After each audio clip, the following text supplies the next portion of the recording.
In this lesson, I'm going to go over how to bake out normal and diffuse maps. So the idea is to take this high resolution, this lily pad that I made. I used ZBrush to sculpt it. And then I added UVs in 3D Studio Max. So I want to take this, and you can see that it has like a relatively higher poly count. And I want to bring it into a game engine. So I have this nice detailed model, and then I have a very simple plane. And so you can see there's a huge difference in the number of polygons. So since this is a lily pad, I'm going to have a lot of them. So I want to create a low-res version to bring into a game engine. So I created a plane that is the same size as the high-res lily pad. Then I'll go to rendering, render to texture. And in here, we have a lot of different options. I had selected the low res, the plane, and then went to render to texture, so you can see that under name. I can change the output path at the top. And if I scroll down here, I've already created some maps, so I'll just quickly delete them as if I was starting this fresh.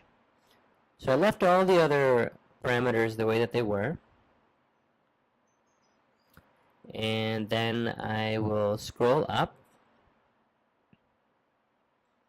to where it says projection mapping and click on pick. So I'm going to pick the higher resolution model.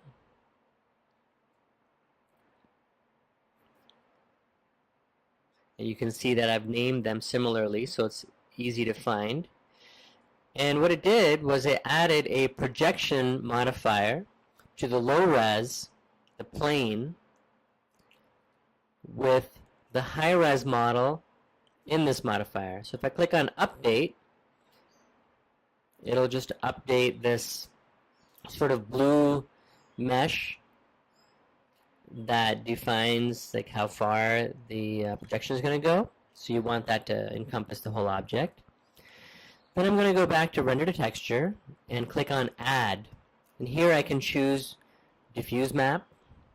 So these are the maps that are going to get rendered out. So in my case, I want the diffuse map and I want a normal map.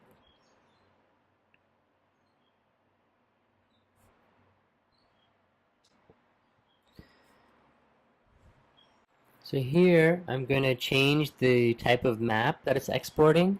So for the diffuse map, I want to use a PNG map so that I can also save out an alpha channel.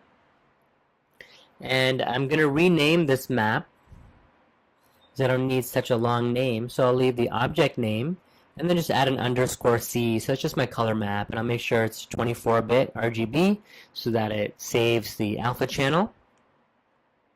And then for the other map, for the normal map, I don't need an alpha channel, so I'll just save this as a JPEG. And again, I'll change the name just to shorten it, and just add an _N for normal. So this way, just by looking at the map, I know which object it should be applied to, and I know what type of map it is.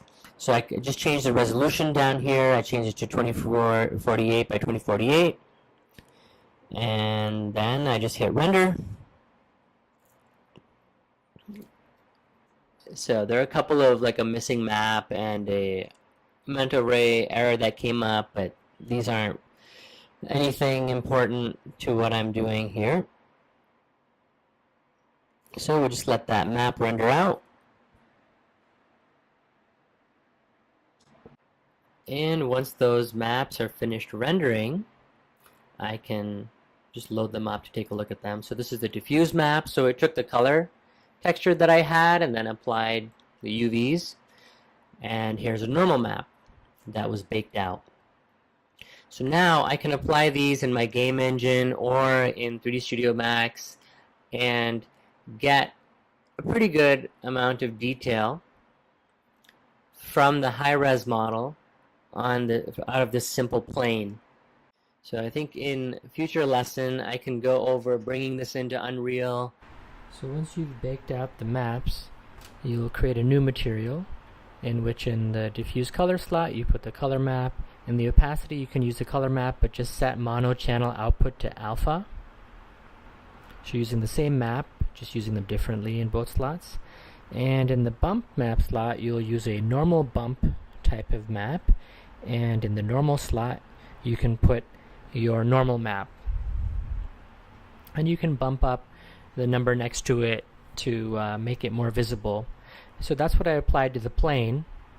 And so you can see now it looks similar enough to the high res. How to basically paint foliage and things like that. So if you found this lesson useful, or if you have any questions, feel free to subscribe and add your comment below. And if there's anything else that you're interested in learning that I haven't covered so far, feel free to add that in the comments as well. Thank you.